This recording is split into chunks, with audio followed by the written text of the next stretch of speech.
12 जून 2025 का दिन अहमदाबाद के लिए एक भयानक याद बनकर आया।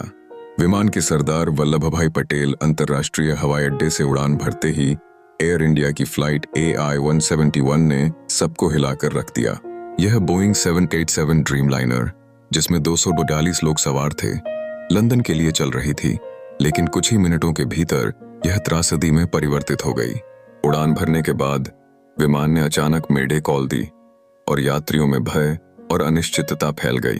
हादसा मेघानी नगर के पास हुआ, जहां जोरदार धमाका सुनाई दिया और काले धुएं के गुबार ने आसमान को ढक लिया।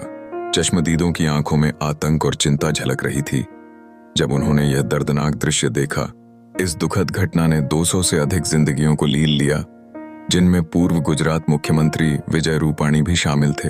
उनके परिवार और दोस्तों का चेहरा गम में डूब गया। यह संज्ञान लेना आवश्यक है कि जीवन कितनी जल्दी अप्रत्याशित मोड़ों पर पहुंच सकता है।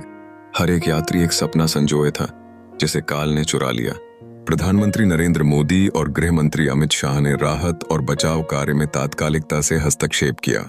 NDRF की टीमें जल्दी ही घटनास्थल पर पहुंच गईं, लेकिन तब तक बहुत देर हो चुकी थी। यह एक राष्ट्रीय संकट बन गया था और उनकी आंखों में आंसू थे जब उन्होंने इस पीड़ा को देखते हुए मजबूती से खड़े होकर जरूरतमंदों की मदद की।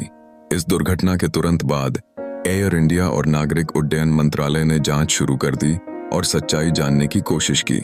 यह सिर्फ भारत की ही नहीं, बल्कि पूरे विश्व को झकझोर देने वाली घटना है।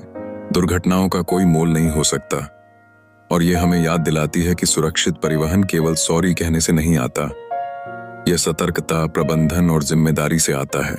इस त्रासदी ने हमारे दिलों में एक गहरी छाप छोड़ी है, जो हमें हमारे प्रियजनों की सुरक्षा की नाजुकता की याद दिलाती है।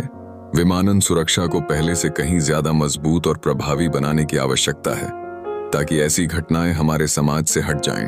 हम शोक व्यक्त करते हैं उन सभी के लिए जिन्होंने इस भयानक घटना में अपनी जान गंवाई।